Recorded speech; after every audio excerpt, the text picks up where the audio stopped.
रंगीला की आवाज में। Presented by BM recording studio Alamnagar Madhepura.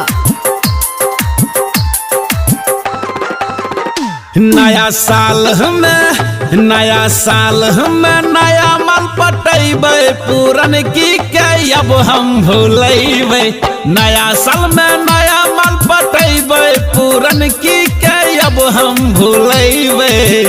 ओकरो नंबर उड़ेबे बिहल की के अब हम भूलेबे। ओकरो नंबर उड़ेबे पूरन की के अब हम भूलेबे।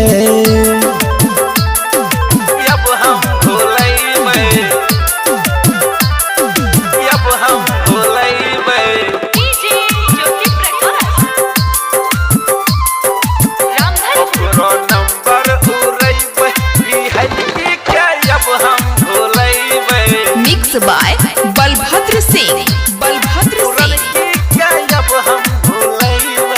ओकर याद नहीं करबै भोरे भोर रे। ओकरा लिए अब बहते नहीं लोर रे। हे रे सोना सोना न ओकर याद नहीं करबै भोरे भोर रे। ओकरा लिए अब बहते नहीं लोर रे। याद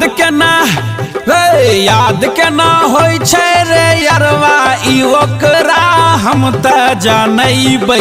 याद केना होय छै रे यारवा ई ओकरा हम त जानैबै। ओकरो नंबर उड़ेबै पूरन की के अब हम भूलेबै। ओकरो नंबर उड़ेबै पहल की के अब हम भूलेबै।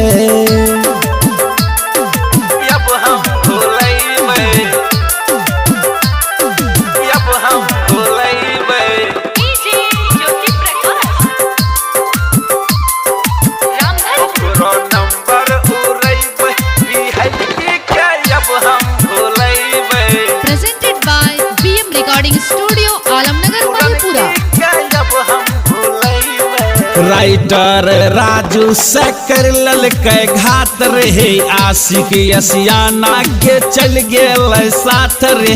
रे हे रे सोना न राइटर राजू से कर ललकै घात रे। आशिक असियाना के चल गेल साथ रे। कहै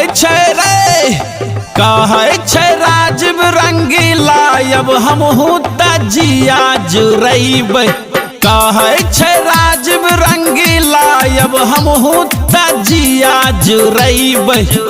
ओकरो नंबर उड़ेबै पूरन की के अब हम भूलेबै। ओकरो नंबर उड़ेबै पूरन की के अब हम भूलेबै। नया साल में नया माल पटेबै पूरन की के अब हम भूलेबै। ओकरो नंबर उड़ेबै बिहल की के अब हम भूलेबै। ओकरो नंबर उड़ेबै पूरन की के अब हम भूलेबै।